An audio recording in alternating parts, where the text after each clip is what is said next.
the power of micro breaks as an HSP parent.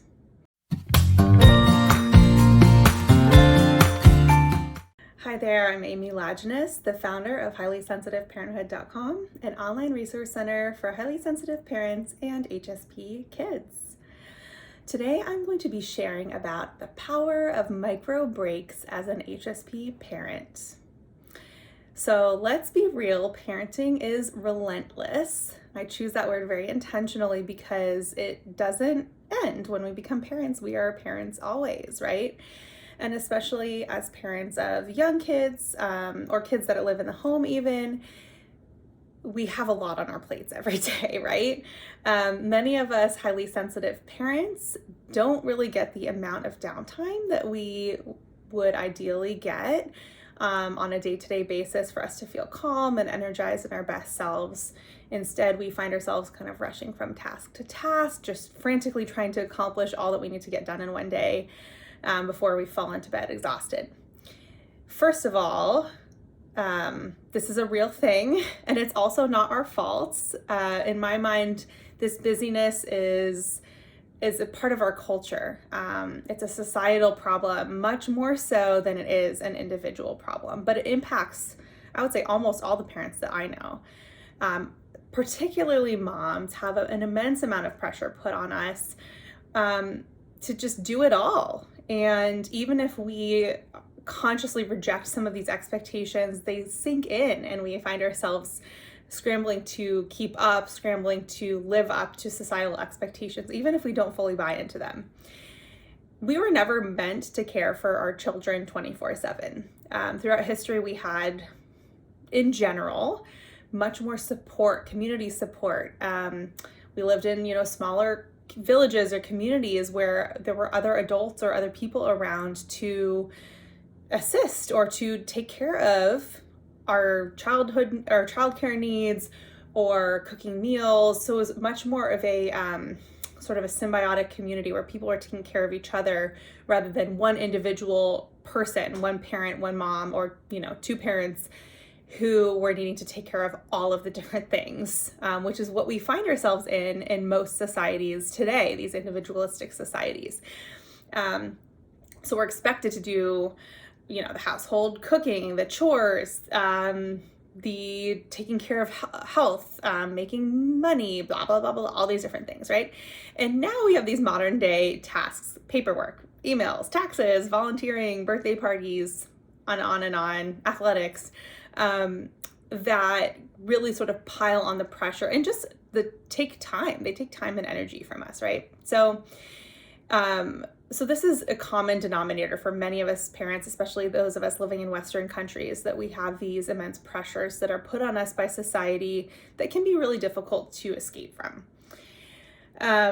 When parents are working outside of the home, in addition to taking care of their children and household, there's another layer of intensity to the schedule and to exhaustion. And then conversely, staying at home with your kids, not working outside of the house, can add another layer of emotional or sensory intensity for many highly sensitive parents. So there might be one way that works better for you individually, but neither staying at home with kids nor working outside the home is a foolproof answer to reducing the intensity of being a highly sensitive parent. So no matter what our lives look like, early parenthood it's hard. It's simply hard. So all of that said, I don't want to minimize self-care or shame those of us who feel too busy to care for ourselves. I know many people, clients and friends who really struggle to find time and to find energy to take care of themselves as a person outside of all of the many responsibilities on their plate. So I don't want to say here, oh my gosh, just, self-care and then that's it, that's the solution. There's societal challenges too that I don't have the bandwidth to get into here, but we are going up against a lot, and there's only so much we can do when we live in a society that's so fast-paced and so demanding.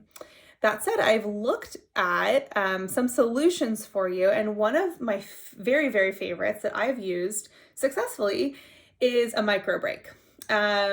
So what that looks like for many of us is between, I'm going to define it as between 1 to 10 minutes of downtime. Of course, it can look longer than that, maybe even shorter.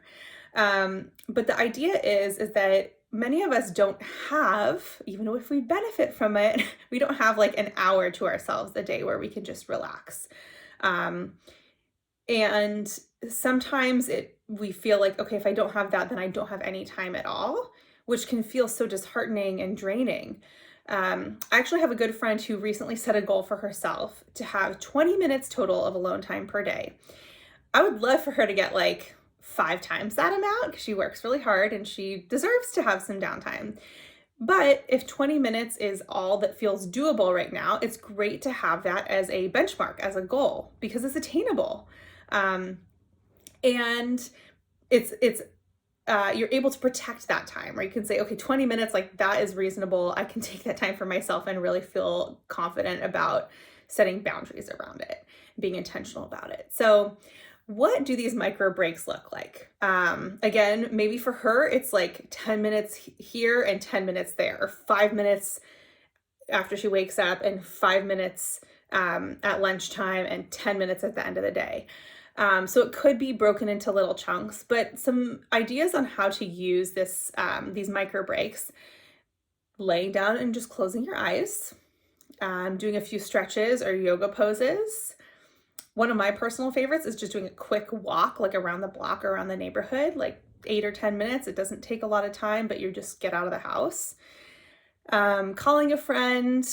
Another personal favorite of mine is watching a funny video, so like SNL or a comedy, something just to kind of get you laughing, to kind of bump you out of like a stress response, and just do something that's relatively passive but like fun. Mindfulness or breathing practices can be helpful. And then truly anything that is either calming or energizing, depending on what you need. So for your break, you might feel exhausted and you need to boost your energy. Well, go for something that's going to do that. Or you might be exhausted and need something and overwhelmed, and you just need to like take the nervous system down a few notches, so you can attend to yourself in that way as well. So when we take that time, we can notice, and we intentionally protect it. We can notice a shift in how we feel. So let's say you're like at a 8 out of 10 stress. The idea between taking, let's say, a 5-minute walk around isn't to bring you down to a 2. I wish it could. Maybe it will someday, but a lot of the time it may take you from like an 8 to a 6, right? It just decreases your stress a little bit, or it increases your emotional reserves by a little bit.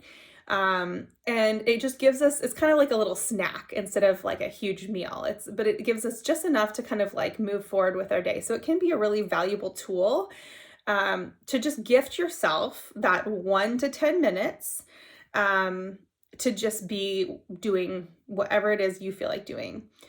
Another little tip that I personally have found helpful is to set a timer. So I know for me, sometimes I'm like, oh, well, I should be, all the shoulds, right? I should be folding laundry. I should be replying to those emails. I should be recording one of these videos, right? There's always like a list of shoulds.